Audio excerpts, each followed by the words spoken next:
बिस्मिल्लाहिर्रहमानिर्रहीम, अस्सलाम वालेकुम। आप देख रहे हैं प्रोग्राम न्यूज़ फीड। मैं हूं मुर्तज़ा डार। प्रोग्राम में बात करें मुल्क की सियासी सूरत हाल के हवाले से जानने की कोशिश करेंगे। मुल्क के सियासी मामला किस सम के अंदर बढ़ते हुए दिखाई दे रहे हैं।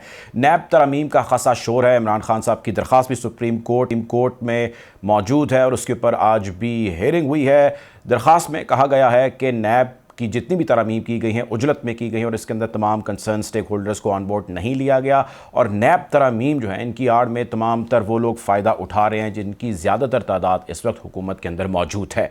नैब तरमीम को NRO2 का नाम भी दिया जा रहा है पाकिस्तान तहरीक इंसाफ के चेयरमैन और उनकी लीडरशिप की जानिब से। साथ ही साथ नैब तरमीम को ही सामने रखते हुए हमने अभी तक की जो डेवलपमेंट्स देखी उसके अंदर सलमान शहबाज साहब की पाकिस्तान वापसी और उनकी हिफाजती ज़मानत उनको मिल जाना और उसके बाद मुमकिन तौर पर जो उनके वकील अमजद परवेज़ साहब है वो तो कहते हैं कि ऐसा नहीं होगा, लेकिन मुमकिन तौर पर ख्याल ये किया जा रहा है कि जो नया कानून है या तरमीम शुदा कानून है उसके तहत सलमान शहबाज साहब को इसमें क्लीन चिट मिलने के कवी इम्कानात मौजूद हैं। इसहाक डार साहब का वापस पाकिस्तान आ जाना और वापस पाकिस्तान ना आना बल्कि साथ ही साथ वजारत भी संभाल लेना भी मौजूद बहस है। और नवाज शरीफ साहब की पाकिस्तान वापसी की भी खबरें गर्दिश कर रही हैं। अब नैब कवानीन जो सज़ा याफ्ता अगर मुजरिम है उसके ऊपर इसका इतलाक़ होगा या नहीं होगा उसको भी आज डिस्कस करेंगे। नून लीग के बाकी जो लीडरान हैं उनके हक़ में जो होने वाले फ़िलहाल के फ़ैसले हैं उनके हवाले से भी हम बातचीत करेंगे।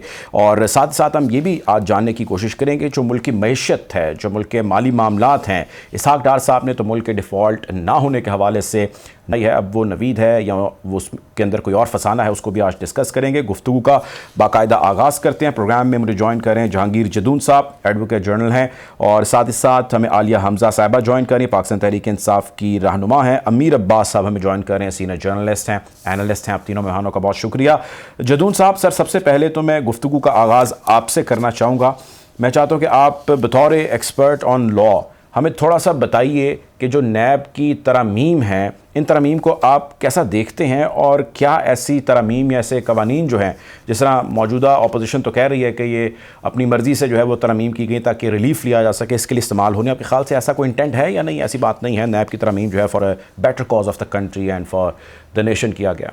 ये नैब तरमीम है जी, इसमें सुप्रीम कोर्ट के अंदर की मैटर जो है सब जुडिस है, उस पर जो दोनों तरफ से आर्गूमेंट्स एक तरफ से हो रहे हैं और दूसरी तरफ से होंगे कि वो कहते हैं जी कि नैब की जो अमेंडमेंट की गई है ये अल्ट्रावारीज कॉन्स्टिट्यूशन है, कि आइन के खिलाफ है, फंडामेंटल राइट्स के खिलाफ है। तो इसमें अब सबसे बड़ी बात यह है कि जब शुरू में एक केस आया सुप्रीम कोर्ट के अंदर तो जो जज साहबान ने उन्होंने सबसे पहला ये सवाल किया कि जिस वक्त ये तरमीम हो रही थी तो आप जो ये केस लेके आए हैं PTI जी जो केस लेके आए तो उस वक्त आप पार्लियामेंट में क्यों मौजूद नहीं थे, कि आप क्यों वहाँ से अगर हाजिर थे कि आपकी गैर मौजूदगी में एक लॉ पास हुआ है, आप वहाँ पे बहस करते, लॉ को पास होने से रोकते, या आप जो अपनी कोई ओपिनियन थी या उस पर जो आपकी ऑब्जर्वेशन थी वहाँ पे रिकॉर्ड कराते, यूँ क्योंकि आप एक जो पब्लिक का जो मैंडेट लेके आए हुए हैं कौमी असम्बली में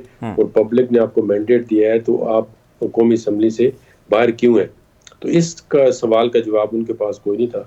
तो दूसरी बात ये कि अगर नैब लॉ के अंदर अमेंडमेंट हुई है तो वो किसी पर्सन स्पेसिफिक नहीं है, वो एक क्रॉस का बोर्ड हो। नैब जो लॉ की अमेंडमेंट है वो अप्लाई होंगी, चाहे वो एक्यूज जो है वो PTI का हो, PMLN का हो, किसी भी पार्टी का हो या प्राइवेट इंडिविजुअल हो। अब उसमें सबसे बड़ी बात यह है कि आप ज़रा बैकग्राउंड में देखें तो पिछले 4-5 सालों से जो सुप्रीम कोर्ट की ऑब्जर्वेशन आई है जजमेंट के जरिए कि नैब लॉ को पॉलिटिकल इंजीनियरिंग के लिए इस्तेमाल किया गया है और वन वे और द अदर वे इसके लिए विच हंटिंग और पॉलिटिकल विक्टिमाइजेशन के लिए इस्तेमाल हुआ है। लिहाजा इसके अंदर ब्यूरोक्रेसी भी काम नहीं कर रही थी। बहुत सारे ऐसे जो सेक्रेटेरिएट के अंदर फेडरल सेक्रेटरी थे, एडिशनल सेक्रेटरी थे, वो फाइलों को हाथ नहीं लगाते थे कि जी हम पे नैब जो है अगर दूसरी गवर्नमेंट आएगी तो नैब हमें जो है वो miss use of authority and miss use of power के अंदर कर देगी। तो तमाम जो निज़ाम था उसके अंदर बड़ी रुकावटें आ रही थी। इस वजह से इस कानून को सिंप्लीफाई किया गया है in the light of supreme court judgment. और इसमें आपको मैं एक ये बात बता चाहूँ कि जब ये इनके आपस में पोलिटिकल पार्टीज का आपस में कमेटी की मीटिंग हो रही थी तो इनमें से बाद ऐसी तरमीमें जो खुद इनकी PTI की पार्टी थी उसने ये तजवीज़ की थी कि ये नैब लॉ के अंदर अमेंडमेंट होनी चाहिए। ठीक है, आप मेरे साथ रहेगा। अमीर अब्बास साहब, पाकिस्तान तहरीक इंसाफ ऐवान में मौजूद नहीं है, दरख्वास्त दे देती है कि जी ये उजलत में पास किया गया, जो उसका लीगल कोर्स ऑफ एक्शन हो सकता था, जो बतौर अपोजिशन रोल प्ले कर सकते थे, उन्होंने रोल प्ले नहीं किया। अब NRO2 का नाम देना, सुप्रीम कोर्ट के अंदर दरख्वास्त देना, आपके ख्याल से is this the right strategy? I mean where do you rate PTI in this? Tehreek Insaf अगर असेंबली में होती तो उसके पास इतनी तादाद नहीं थी कि वो सिर्फ मेजॉरिटी के तहत हुकूमत के स्नैप के कानून को रोक सकती, जो हुकूमत तब्दीली ला रही। लिहाजा उनका होना या ना होना कानून की राह में रुकावट नहीं बन सकता था, लेकिन बहरहाल पार्लिमानी अमल के दौरान अगर ऑपोजिशन मौजूद हो तो उसका काम है कि वो वीटो करे, उसका काम है कि वो उसके ऊपर अपने हलकों के लोगों की तर्जुमानी करे, उनकी नुमाइंदगी करे, शोर मचाए, कुछ तो करे ना। इन्होंने तो उनको फ्री हैंड दे दिया कि आए बैठे असेंबली के अंदर आप करते रहे। अब इमरान खान साहब की अपनी मंतक है, तो मसला ये है कि वो फैसला कर लेते हैं कि उन्होंने ये करना है, फिर आप उनको लाख कहेंगे ठीक नहीं कर रहे, तो उनकी अपनी मंतक है, उसी पर चलते हैं। 2014 में भी उन्होंने यही किया, पड़ा। अब फिर उन्होंने ये एक सही ला हासिल है, तो फायदा नहीं है इसका। यानी आप पार्लियामेंट का हिस्सा रहते भी आप लॉन्ग मार्च कर सकते थे, एहतजाज कर सकते थे, कन्वेंशन निकाल सकते थे, इलेक्शन का मुतालबा कर सकते थे, इंतखाबात का मुतालबा कर सकते थे। उसके लिए पार्लियामेंट से बाहर जाने का मकसद क्या था? फिर आप चले गए तो आप जो ड्यू प्रोसेस ऑफ लॉ है आप उसको फॉलो करते रहे। सब लोग जाए स्पीकर के सामने और पेश होकर कहे कि हाँ भी आपने अमल नहीं किया, अब सारे। तो ये एक देखिए, ये एक डायकॉटमी है, ये एक डायकॉटमस डिसीजन है। इस डिसीजन को किसी भी मेरिट पे जस्टिफाई नहीं करते। हाँ, अगर वो रिजाइन कर देते उनका राइट था, लेकिन आपने रिजाइन भी नहीं किया, आप बसे थे। जिस तरह आपने इस्तीफे दिए ऐसे ही कबूल करें, एक ड्यू प्रोसेस है उन इस्तीफों का, उसके ऊपर आपको पूरा उतरना चाहिए। अब जब तक ये सुप्रीम कोर्ट में चल रहा है, देखिए हम आज जब इसके ऊपर बात कर रहे हैं डार साहब, ये गुज़श्ता एक हफ्ते के अंदर दुनिया में क्या हुआ है पहले वो देख लेते हैं और फिर हम कहां खड़े हैं। यूरोपीय यूनियन की वाइस प्रेसिडेंट ईवा कैडी, यूरोपीय यूनियन की वाइस प्रेसिडेंट का मतलब है वो पाकिस्तान की दुनिया के ममालिक के प्राइम मिनिस्टर प्रेसिडेंट जितनी ताकतवर शख्सियत है, उसको एक करप्शन स्कैंडल के अंदर बेल्जियम पुलिस ने अरेस्ट किया। अभी जुर्म साबित नहीं हुआ, अभी ट्रायल शुरू नहीं हुआ, अभी केस अंडर इन्वेस्टिगेशन। उसके दफ्तर को सील कर दिया गया, जो कि इंसल्ट है।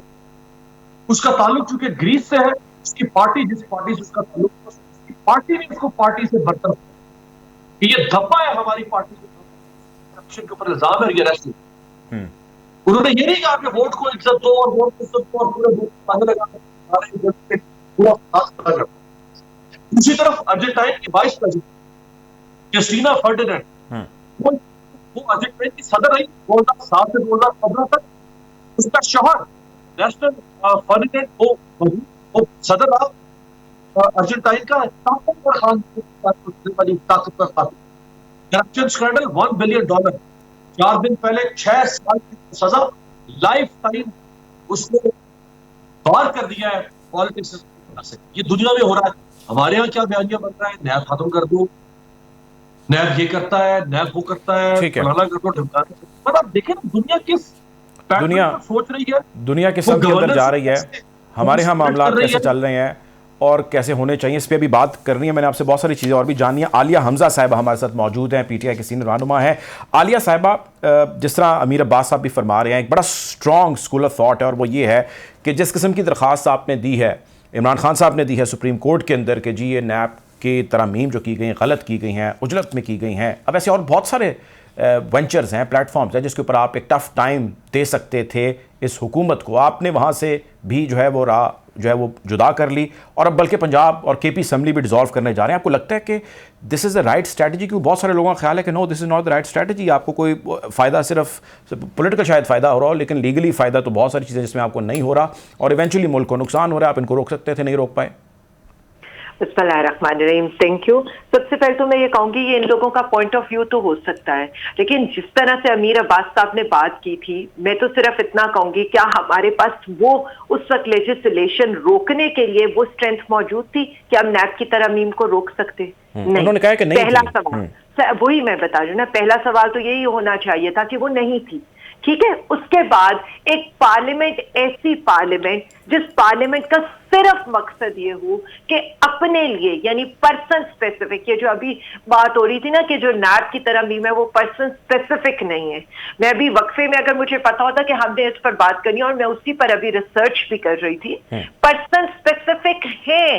पर्सन स्पेसिफिक ये थी वो कौन सी क्लॉज आए जिसमें मरियम नवाज को रिलीफ दिया जाए, वो कौन सी क्लॉज आए जिसमें नवाज शरीफ को रिलीफ दिया जाए, वो कौन सी क्लॉज आए जिसमें आसिफ अली जरदारी को रिलीफ दिया जाए, या बाकी 50 लोग जो इनके आगे बैठे हुए हैं उनको रिलीफ दिया जाए। और ऐसा ना सिर्फ किया गया बल्कि हुआ। अब आप मुझे ये बता दें, यानी 5 रुपए से 10 रुपए का धनिया चोरी करने वाले को तो हम जेल में सड़वाएंगे, लेकिन यहां पर हम ये रख दें कि 49 करोड़ 999 रुपए की जो करप्शन करेगा ना, वो तो नैब के अंदर नहीं आ सकेगी। 50 करोड़ की करप्शन नैब के अंदर आएगी।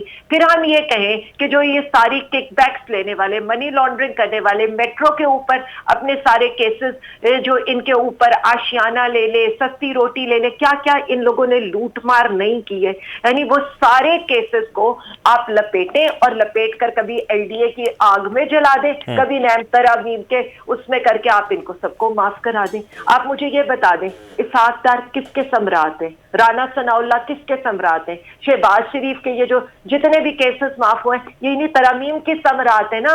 और फिर मैं तो यहाँ पर याद कराऊंगी मिफ्ता इस्माइल साहब की स्टेटमेंट, जो मिफ्ता इस्माइल साहब कहते थे कि नैब में तरामीम एस्टैब्लिशमेंट करना चाहती थी। तो एस्टैब्लिशमेंट में भी कौन करना चाहता था, ये वो जाते जाते अल्लाह भला करे हमें भी पता लग गया कि 6 सालों के अंदर 12 अरब रुपए आ गए किसी के अकाउंट के अंदर, और बाद में उन्हीं के ऊपर NRO 2 लेना था, जिसके चक्कर के अंदर इन्होंने ये सारी पूरी PDM के लीडर्स, इनके सारे इश्तेहारियों और फरारियों, मुल्जिमों, मुजरिमों को NRO 2 में लपेट दिया और इस मुल्क के साथ जो जुल्म किया है। और मैं तो आज सिर्फ इतना कहूंगी कि जस्टिस एजाजुल एहसन ने जो रिमार्क्स दिए हैं, यानी नैब तरमीम के बाद अब जो इस मुल्क की रैंकिंग होगी ना, पाकिस्तान पता नहीं कौन से नंबर पर, 100 नंबर से भी नीचे जा चुका होगा। यानी प्रॉपर सिस्टम को यहाँ पर तबाह किया जा रहा है, जिसे उन्होंने नाम दिया है पार्लियामेंट्री कैचर का। यानी इन लोगों ने ये सिर्फ लूट मार के लिए आए थे और हमें सब लोग ये कहते हैं हमें उस पार्लियामेंट में बैठ जाना चाहिए था जिस पार्लियामेंट का पर्पस अवाम को रिलीफ देना नहीं था, अवाम को तकलीफ और चोरों को रिलीफ था। ठीक है, आप मेरे साथ रहें। जहांगीर जदून साहब, सर अभी तक तो हमने जितनी डेवलपमेंट्स देखी, जो नून लीग के लीडरान को रिलीफ मिल रहा है अदालतों से, उसमें लार्जली जो नैब की तरमीम है, ज़ाहिर है अदालतों ने कानून के मुताबिक अमल करना है, इमोशंस के ऊपर या जज्बात के ऊपर या किसी के कहने के ऊपर तो उन्होंने अमल करना नहीं है। अब उनके आगे जब नैब को हम पेश करेंगे एक टुथलेस नैब के तौर पर और उसके अंदर इस किस्म की तरमीम कर दी जाएंगी, तो ज़ाहिर अदालतें they can not do any other thing. This is my understanding. But my other understanding is कि अब जिस तरह नवाज शरीफ साहब वापस पाकिस्तान आ रहे हैं, उनको सज़ा हो चुकी है और यानी कि जो कुछ होना था उनका पहले अमल या अमर हो चुका है अदालतों की जानिब से। अब क्या जो तरमीम जो उसके बाद हुई है उसका इतलाक इसके ऊपर होगा या कोई और वो रास्ता अपनाएंगे? अगर वो पाकिस्तान आते हैं तो व्हाट इज़ हिज ऑप्शन कि वो अदालत की सज़ा के बाद जो है वो वापस जेल में ना जाए जबकि वो उनको तलब कर रही थी? नहीं, देखें, जो अभी नैब के अंदर अमेंडमेंट हुई है उस पे उन पे अप्लाई नहीं होता, क्योंकि वो ऑलरेडी केस जो है वो अपील के अंदर है और अपील के अंदर वो केस अपने मेरिट पे सुना जाएगा। उन्होंने ना ही कोई ऐसी एप्लीकेशन दी है कि हमारा केस जो है वो अमेंडमेंट के तहत, जो पहले जो कैप्टन सफ्तर और मरीम नवाज शरीफ थी उनके दोनों के जो एक्विटल हुई है वो उसी पुराने नैब लॉ के तहत हुई है और उनके अगेंस्ट जो है इन्होंने कोई एविडेंस नैब ने नहीं पेश की। और जो आप देखें ना, एक जजमेंट पढ़ के बंदा बताता है बात और एक हवा में बात बताता है। जब उसने जो नीचे वाली ट्रायल कोर्ट थी नैब की, उसने ये बात कह दी है कि यहाँ पे जी इसमें करप्शन का कोई पैसा जो है, जो करप्शन इस केस में कोई इन्वॉल्वमेंट नहीं है। तो उसके बाद जो दोबारा जब उनकी जो सजा थी वो सस्पेंड हुई है 426 के तहत, फिर उन्होंने अब दोबारा आना है तो उस अपील का जो मोडस ऑपरेंडी है, जो प्रॉपर प्रोसीजर है वो अडॉप्ट करेंगे। तो अगर नैब ने कहा जी इनके खिलाफ कोई सबूत है तो एपेलेट कोर्ट जो है उस एविडेंस को परखेगी, देखेगी, अगर कुछ बनता हुआ तो उनको सजा मेंटेन रहेगी, अगर ना बनता हो तो वो आम शहरी की तरह जिनका राइट है वो उससे बरी हो जाएंगे।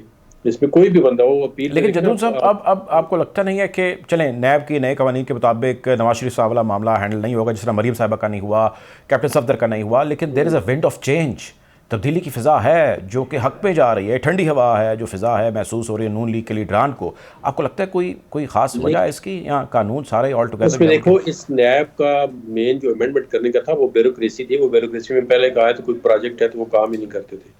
वो कहते हैं जी अब आप मुझे बताएं कि कोई बंदा बताएं कि अगर एसेट बिहाइंड द मीन के केस किसी पे बनाए तो किस पे नहीं बनता पाकिस्तान के अंदर। हर बंदा क्यों किसी से पूछे इसका 1 लाख रुपए बिल आता है फेडरल सेक्रेटरी का, वो कहाँ से पैसे कमा रहा है, उसके पास कहाँ से पैसे आते हैं, उसकी सैलरी देखें 2-2.5 लाख सैलरी, अगर 1 लाख रुपए उसका बिजली का बिल आता है तो ये तो एसेट बिहाइंड मीन का केस जिस पे बनाओ बनता है।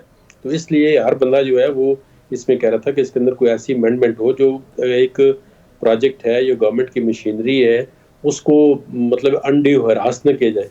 इसमें ऐसे केसेस आए हैं कि जो नैब की कस्टडी में लोग मर चुके हैं, वाइस चांसलर यूनिवर्सिटी के मर चुके हैं, और बेशुमार लोग जो हैं, दो जो सीडी का मेंबर था वो रिटायर्ड ब्रिगेडियर, उसने सुसाइड कर ली थी। तो इस तरह के केसेस नैब के अंदर आ गए थे। नैब जो है विक्टिमाइज कर रहा था, पॉलिटिकल इंजीनियरिंग कर रहा था। तो इस नैब को तो बाज लोग तो कहते हैं कि नैब का दायरा ही खत्म कर दें। आपके पास FIA है, एंटी करप्शन लॉज है। अब देखिए पंजाब में इन्होंने एंटी करप्शन लॉ खत्म कर दिया है, एंटी करप्शन लॉ के तहत ये कार्रवाई कर रहे हैं, FIA के तहत कार्रवाई कर रहे हैं। आपके पास ऑलरेडी एजेंसीज मौजूद है। कुछ लोगों का पॉइंट ऑफ व्यू है कि नैब को खत्म कर दो। अब अगर नैब को खत्म नहीं करते, या इनकी पार्लियामेंट की मर्जी है, वो कहते हैं चलने दो नैब को, उसके अंदर बेशक ऐसी अमेंडमेंट होने। ख्वाजा साद रफीक में सुप्रीम कोर्ट ने क्या जजमेंट दिए, लैंडमार्क जजमेंट आई है। उसके बाद अभी एहसन इकबाल को किस लॉ करते हैं, उन्होंने नैब ने पाबंद किया था कि आपने एक स्टेडियम बनाया अपने उस हल्के में, 1 पाई की जो है 1 रुपए की नैब जो है वो कोई करप्शन या कोई मिस यूज ऑफ अथॉरिटी साबित नहीं कर सका। तो अब जो लोग जो है 1 साल के अंदर रह चुके हैं, 2 साल अंदर है, 6 महीने अंदर है, उनकी कंपनसेशन कौन देगा? PTI वाले देंगे, JUI वाले देंगे, कोई पार्टी देगी, या PMLN देगी उनको, जो लीडर भी अंदर हुए हैं। तो उनका पूरा जो है एक फैमिली को आप स्टिग्मेटाइज करते हैं जी कि ये करप्शन है, ये चोर है। तो बाद में आप साबित नहीं कर सकते, फिर कहते हैं जी लॉ चेंज हो गया। तो देखिए एक सिविलाइज सोसाइटी के अंदर आप ऐसे लॉ बनाए जो पब्लिक के लिए, अवाम के लिए कुछ सहूलतें पैदा करें, ना कि ऐसे ड्रकोनियन लॉ बना दें और वो उनको पोलिटिकल विच हंटिंग के लिए, पोलिटिकल विक्टिमाइजेशन के इस्तेमाल के, एक पार्टी को एक इलेक्शन एरिना से या उसको एक इलेक्टेड गवर्नमेंट को हटा के दूसरी ले आए, दूसरी को हटा के तीसरी ले आए। ये नैब लॉ जो है किसी के खिलाफ, न PTI के खिलाफ, न PMLN के खिलाफ, किसी पार्टी के खिलाफ जो है एज ए पोलिटिकल टूल इस्तेमाल नहीं होना चाहिए। ठीक है, बहुत शुक्रिया जी। जहांगीर जदून साहब ने प्रोग्राम में ज्वाइन किया था आपके वक्त। मीर अब्बास साहब, 2 चीज़ें आपसे मैंने जाननी है। एक तो ये बताएं, जिस तरह फरमा रहे हैं जदून साहब, उनका कहना ये है कि नैब जो है वो पॉलिटिकल इंजीनियरिंग कर रहा था और उसके अंदर एक बड़ा अहम रोल प्ले कर रहा था, विक्टिमाइजेशन कर रहा था, सियासी जो है वो कुव्वतों का अलाकार बना हुआ था, और साथ ही साथ जो हुकूमत जब भी होती है इक़्तिदार के अंदर, वो उसको इस्तेमाल करती है और इस्तेमाल करके अपने तमाम तर बेनिफिट्स ले जाती है। एसेट बियॉन्ड मीन का केस वो कहते हैं कि पाकिस्तान में हर शख्स पे तकरीबन बन जाता है। क्या कहेंगे आप?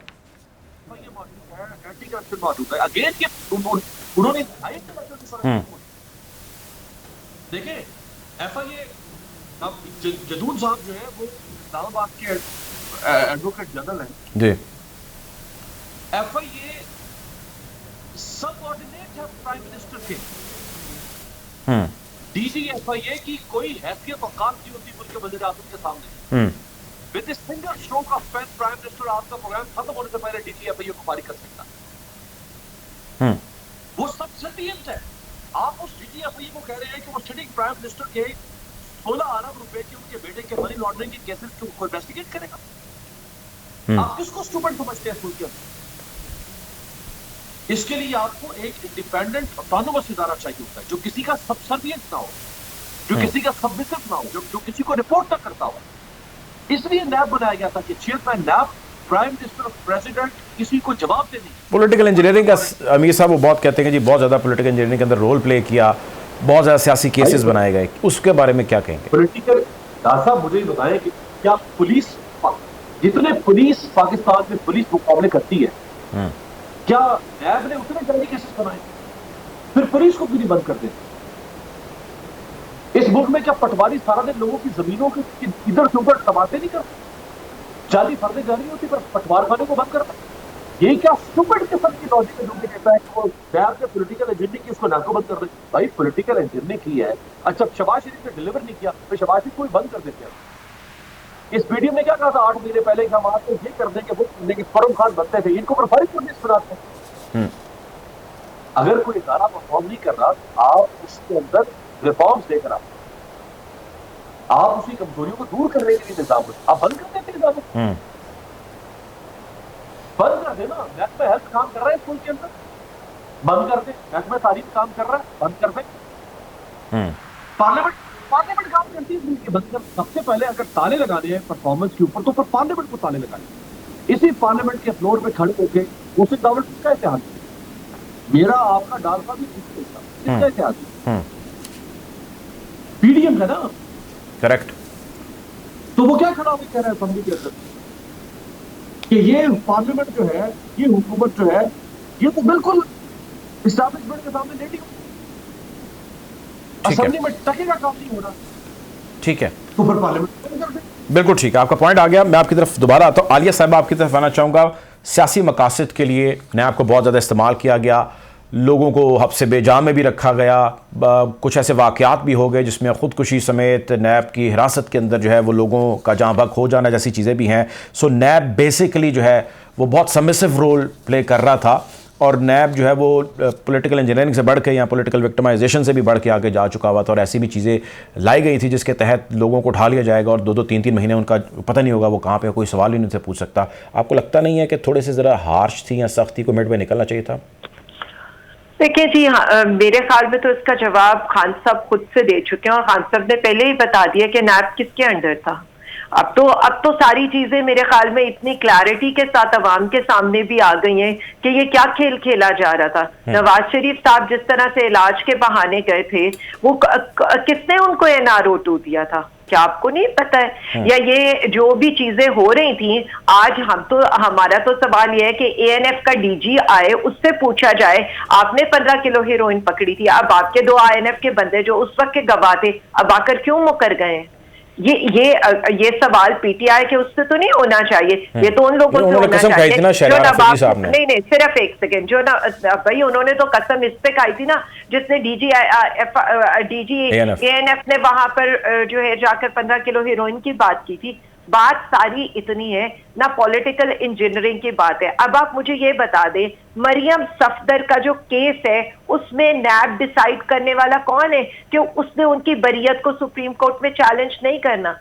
ये तो उनकी लीगल ऑब्लिगेशन है कि उन्होंने अपील में जाना है। तो ये होती है नैब की पॉलिटिकल इंजीनियरिंग। मुझे तो ये समझ में नहीं आती है कि उसके ऊपर सारी दुनिया को पता है नवाज शरीफ को यहाँ से भेजने पर NRO-2 किसने दिया था और उसके अगेंस्ट किसके ऊपर पूरी नून लीग ने वहां पर खड़े होकर जो है एक्सटेंशन के लिए वोट दिए थे, सबको पता है। और अब ये मरियम नवाज कौन सा NRO-2 लेकर जो है वो यहाँ पर उनकी बरियत हुई है, और अब नैब उनकी बरियत को सुप्रीम कोर्ट में अपील में नहीं जा रहा है, और ये कौन दे रहा है इनको NRO-2 के सीधी लंदन की फ्लाइट पकड़कर वहां चली गई है, या यहाँ पर इसाकदार साहब जो है जो कल तक मफरूर हुए थे वजीर आजम के जहाज के अंदर, अब एयरफोर्स 1 का जहाज उन्हें लेकर यहाँ पर लैंड करते हैं। पहले वो यहाँ पर आकर जो है वजारत का हल्फ उठाते हैं, उसके बाद जाकर उनकी बेल्स होती हैं। या यहाँ पर सलमान शहबाज जो मुलजिम जो आज तक इश्तिहारी फरारी था कि जिसका एड्रेस ही नहीं नैब वालों को मिलता था, आज आपने ये देखा है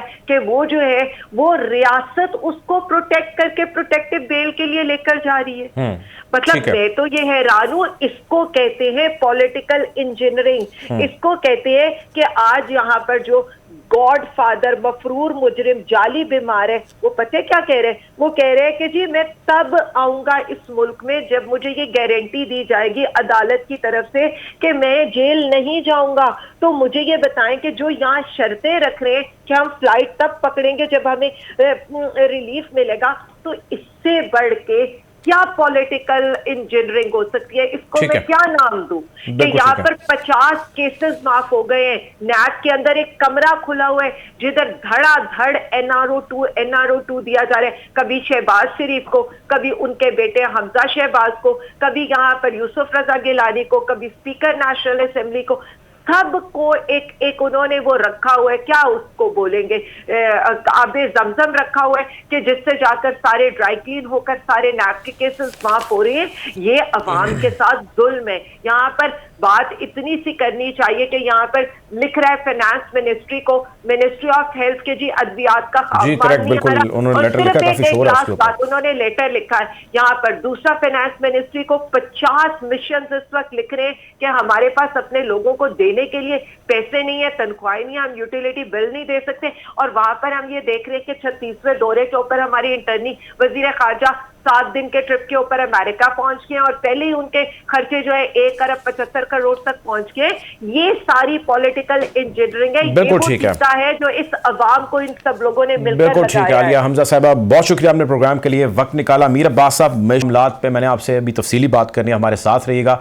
नाजरीन एक ब्रेक, उसकी जाने बढ़ते हैं, वापस आते हैं और गुफ्तगू को यहीं से जारी रखते हैं। Take a break.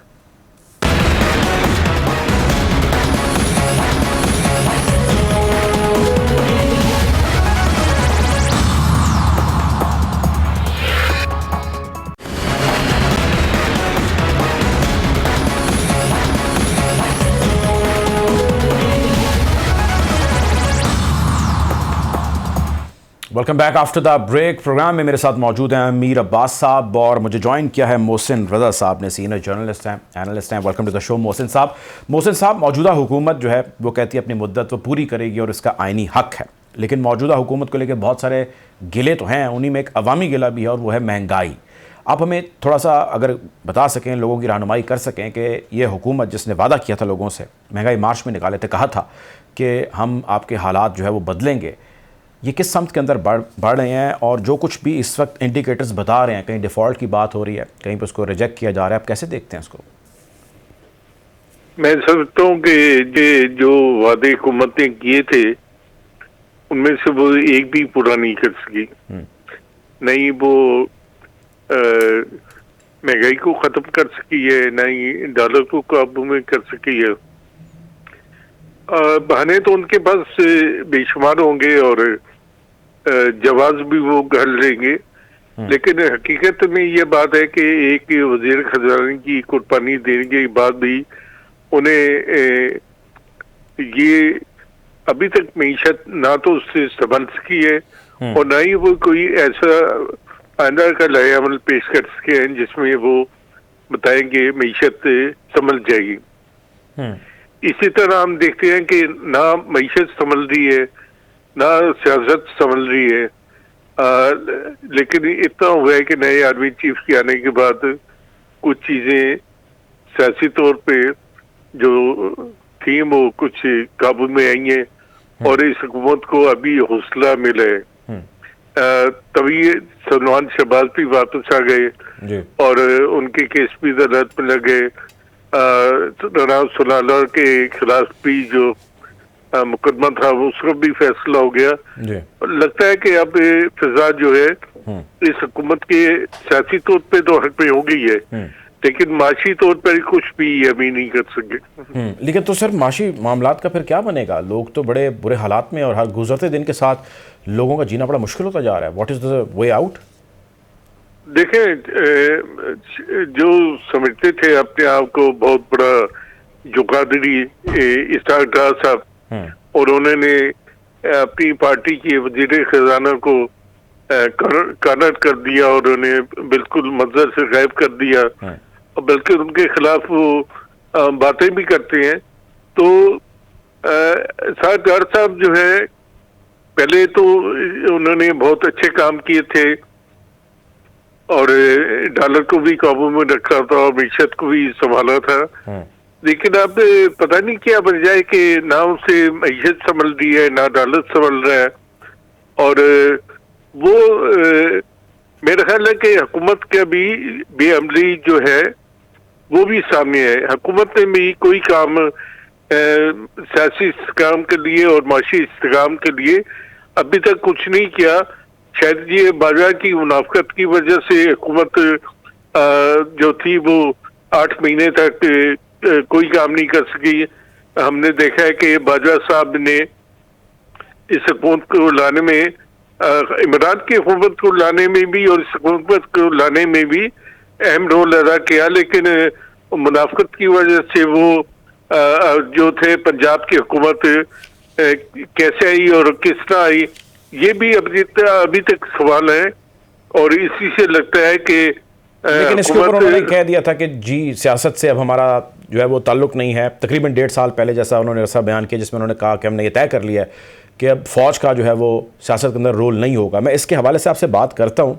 अमीर अब्बास साहब के पास मैं जाना चाहता हूँ और मैं अमीर अब्बास साहब से पूछना चाहता हूँ, जिस तरह मोहसिन साहब फरमा रहे हैं कि इसहाक डार साहब से पहले अच्छे काम हुए और ग़ालिबन इस मरतबा उनसे अच्छे काम नहीं हो पा रहे, और हर मरतबा मोर और लेस हम यही जो है वो बात करते हैं कि किसने अच्छे काम किए किसने अच्छे काम नहीं किए। मैं वज़ीर ख़जाना की बात कर रहा हूँ। पिछली गवर्नमेंट ने भी बहुत सारे चेंज किए, आप जानते हैं।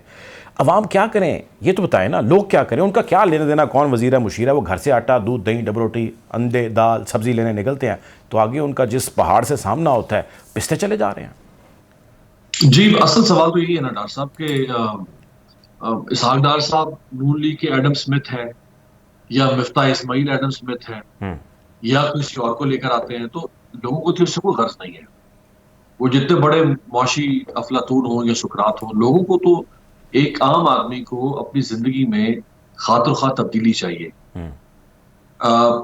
आप बिजली के बिल उठा के देख लें, आप नवंबर 2022 और नवंबर 2021 सिर्फ 1 साल के बिल का फर्क आपको बताऊं, आप अपने घर पे जाके रात को चेक कीजिएगा, कम से कम 8 से 10 हजार रुपए के बिल का डिफरेंस होगा एक कमोडिटी के ऊपर जो आप इस्तेमाल कर रहे हैं।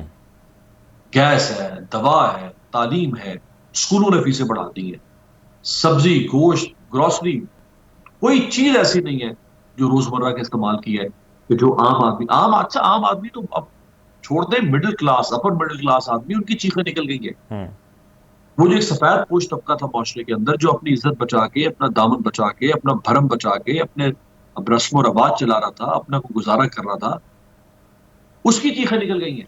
क्या करें अब लोग, क्या अशराफिया, टेलेनॉर, सबको छोड़ दें। टेलेनॉर पाकिस्तान में चंद बड़ी कंपनियों में से एक। टेलेनॉर कह रहा है कि हम 1.2 अरब डॉलर पर बेचने को तैयार है, ये ले कंपनी और हमारी जान छोड़े, हम जाते हैं, नहीं चाहिए हमें, ये वतन तुम्हारे हवाले साथियों, रखो इसे अपने पास। पहले इस मुल्क में फॉरेन डायरेक्ट इन्वेस्टमेंट नहीं आ रही है, जो है वो भागना चाह रहा है यहां से। और आप जानते हैं वो क्यों जा रहा है? उनकी जो ऑपरेशनल कॉस्ट है वो 55 लाख डॉलर्स है, 5.5 मिलियन डॉलर्स।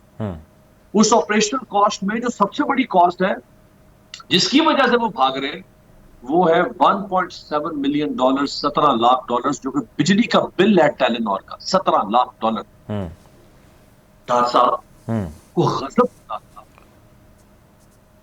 अगर टेलेनॉर जैसी कंपनी कह रही है कि मैं बिजली का बिल नहीं दे सकती, तो मैं, आप या मोहसिन साहब, हमारी चीखें नहीं निकलती होंगी जब बिल देखते होंगे साहब। अब देखें ना, मेरी अर्ज सुने, देखिए ये जो आप और मैं जायचा खींच रहे हैं सारे लोगों की मुश्किलात का, ये बिल्कुल दुरुस्त है, लेकिन जिस पे गुजर रही है वो तो बयान करने के काबिल नहीं है। अब वो ये पूछते हैं कि भाई अच्छा आप हमें ये बताएं अब हम क्या करें, अब what is the solution for public, what should it do? Public देखे ना, इन्होंने कहा, ये कहते हैं जी इमरान खान लैंड माइन बिछा के गया, बारूदी सुरंगें, मान लिया जी, माना कि इमरान खान बारूदी सुरंगें बिछा के गया। जब वो ये बारूदी सुरंगें बिछा रहा था तो वो खुद खड़ा था ना उन बारूदी सुरंगों के ऊपर। वो बारूदी सुरंगें फटती, इमरान मारा जाता, मरने देते ना उसको सियासी। इन्होंने क्या किया, साहब आप अपनी टांग उठा के साइड पे कर लें, बारूदी सुरंगों पे हमें टांग रखते थे।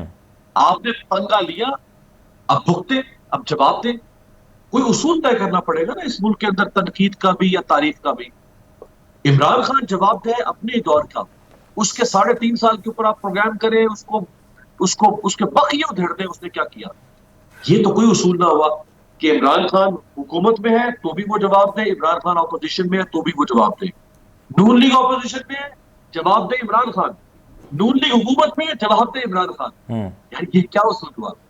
एक उसूल बनाना है ना इस मुल्क में कि जो हुक्मरान है वो जवाब दे। जब इमरान खान हुक्मरान था वो जवाब दे, वो कल को दोबारा आएगा तो फिर जवाब देगा। आज नून लीग हुक्मरान है वो जवाब।